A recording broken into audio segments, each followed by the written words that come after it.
Students, good morning. बच्चों, आज हम करेंगे आपकी सुरभि की बुक का लेसन नंबर 14, कदम्ब का पेड़। ये लेसन हम ऑलरेडी रीड कर चुके हैं लास्ट वीडियो में। आज हम करेंगे इसका book work and question answer. First देखो, स्टार्टिंग में बुक वर्क में क्या है बच्चों? श्रुतलेख।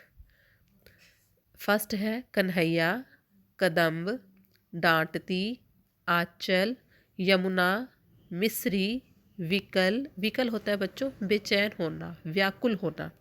बांसुरी, हृदय। आगे है मौखिक प्रश्न। फर्स्ट क्वेश्चन है, बालक किस नदी के किनारे कदम्ब के पेड़ की इच्छा करता है? मतलब कि बालक किस नदी के किनारे चाहता था कि कदम्ब का पेड़ होना चाहिए? तो आंसर है, बालक यमुना नदी के किनारे कदम्ब के पेड़ की इच्छा करता है। सेकंड क्वेश्चन है, बालक क्या बजा रहा था?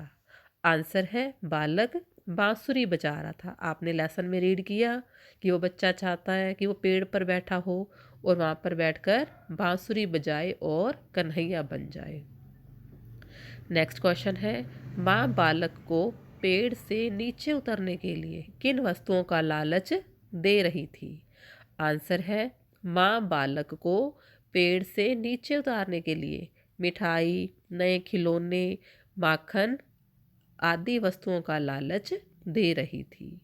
नेक्स्ट क्वेश्चन है, माँ ने ईश्वर से क्या विनती की होगी?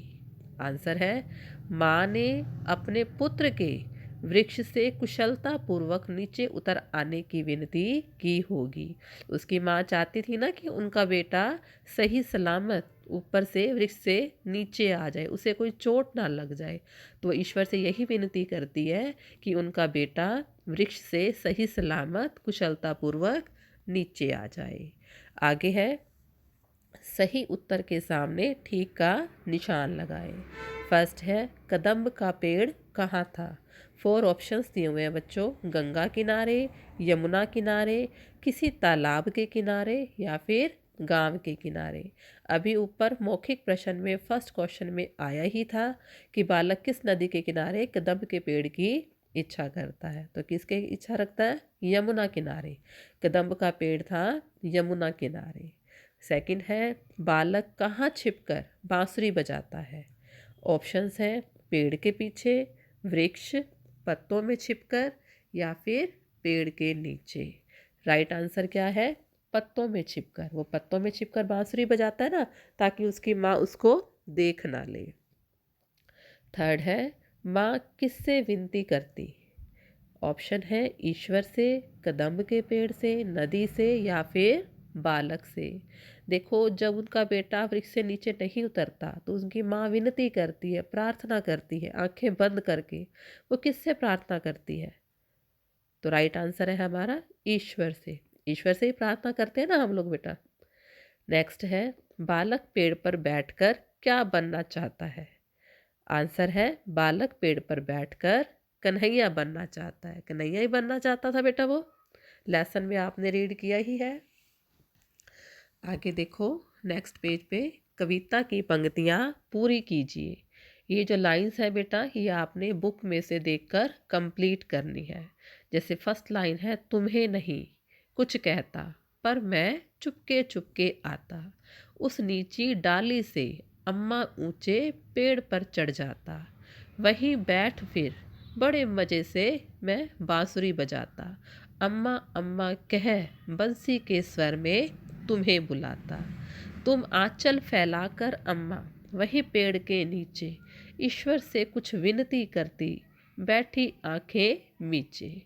तुम्हें ध्यान में लगी देख मैं धीरे धीरे आता, और तुम्हारे फैले आंचल के नीचे छिप जाता।